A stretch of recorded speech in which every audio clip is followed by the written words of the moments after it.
This has been up for me it's actually been up for me for a long time, but it's been more relevant, you know, when COVID started happening, being able to sort through all of the information. We don't live in an information age anymore. We have so much information available to us.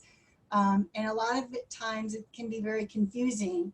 What we're really missing is a level of wisdom. And we're also missing, I believe, a level of transparency within our culture, within our media, within our politics. So, you know, how do you identify for yourself what is true? How do you source that? That's really something I'm interested in, and I'm interested in exploring.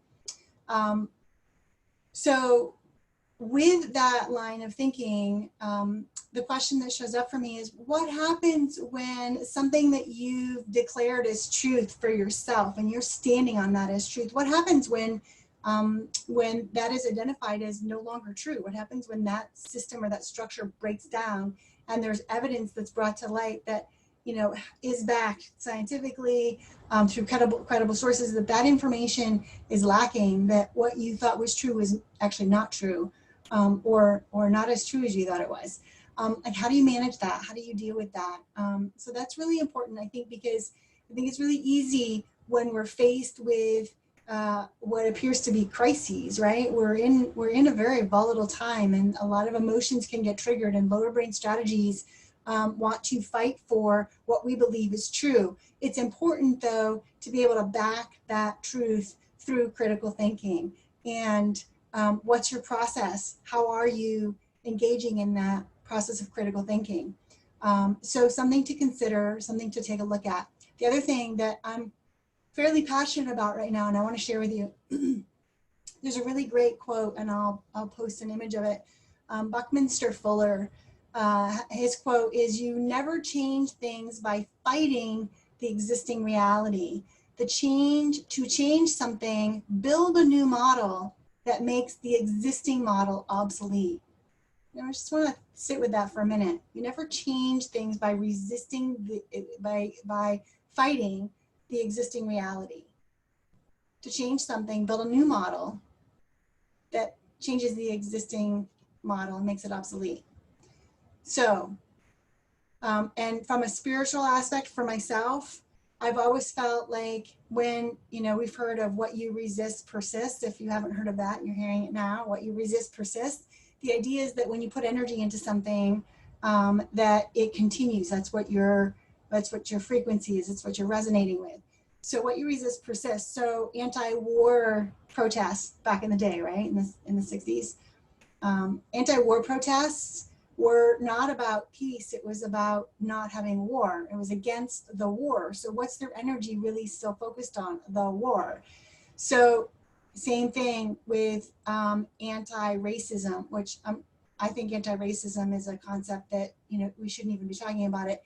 Not because I believe that racism should exist. I think it should not exist, but it's not going to not exist when we keep talking about it. So same concept, excuse me, same concept, that the longer we focus on the problem, the longer we don't get to a solution for that problem, because we're still pushing against the problem.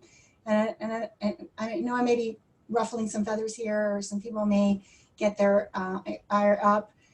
Know that I am all about, you know, seeing beyond race and gender and personal preferences. And I believe that we are all here together as a collective, as a humanity, to experience an evolutionary process. And that the sooner we can tear down those, or not even tear down, that's not the right word, the sooner that we can ascend beyond the levels of consciousness, the stages of development where racism exists, the faster we can create structures, the faster we can create communities that truly are focused and founded on, you know, the betterment of all, and all in service to each other. And so to that point, I also want to, you know, share that racism as a is a process in a conscious developmental progression. It is a very common thing to have show up when we're identifying with our immediate, ethnocentric, a tribal identification. It is a stage of development. Racism will never completely go away because all beings from when they're born must go through these stages of conscious development of consciousness. Conscious evolution is what we call it in the New Human University.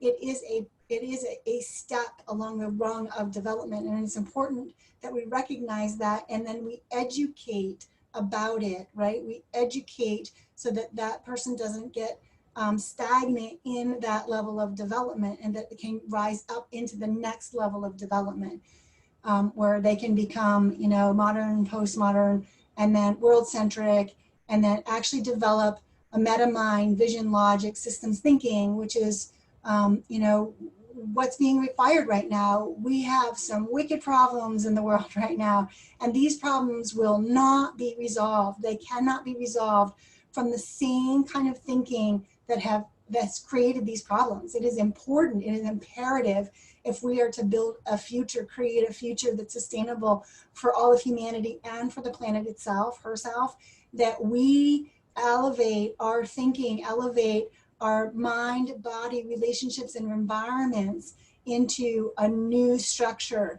And that is not by fighting against the existing structures. It is about activating our higher brain structures and being able to get into a meta mind, vision, logic, and see from a higher perspective, to stop seeing through our filters, right? When we are in stages of development that is not accessing meta mind, we are seeing through our filters. The only thing we can see is what our filters is allowing us to see. We must get above our filters and recognize that we have filters, that we are viewing the world, we are perceiving the world through.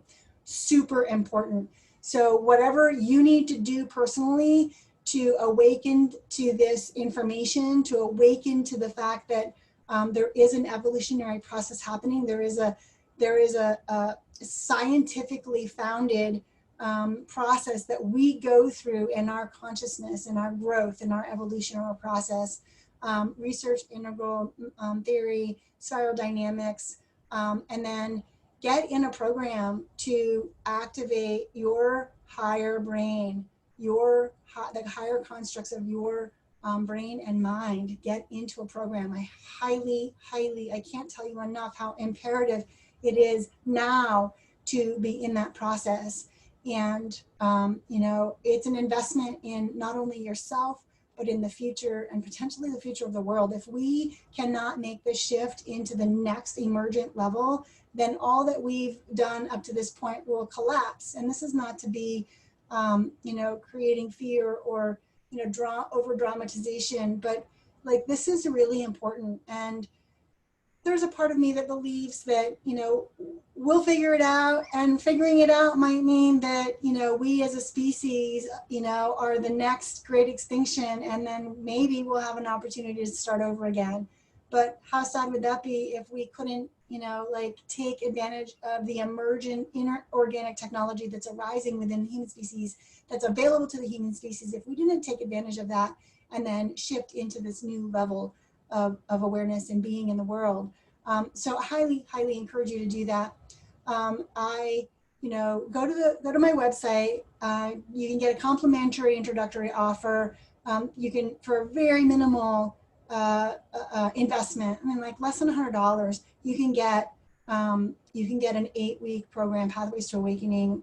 I'm pretty sure he's offering the discount right now, which will lay the groundwork. It's the foundation work for activating the higher structures of the mind, of the brain. It's profound. You get into a community where we're having these conversations, where we're looking at what's happening in the world, where we're looking at what's arising within our species, within ourselves, and we are consciously choosing to create a vision of what this emergence can look like, and then take action. So hope you'll join me and this great community. go to my website, check it out. You know, DM me if you have questions. I, you know, love these conversations, and sometimes they can be really difficult to have, and sometimes they're really confusing because it's like, you know, I've built my life around these concepts and these ideas, and you know, can you be curious enough, open-minded and open-hearted enough to step into a new truth, into a new way of being in this planet and in this world. So I hope you'll join us. And I love you so much. I love you, love you, love you. And send you blessings. See you soon.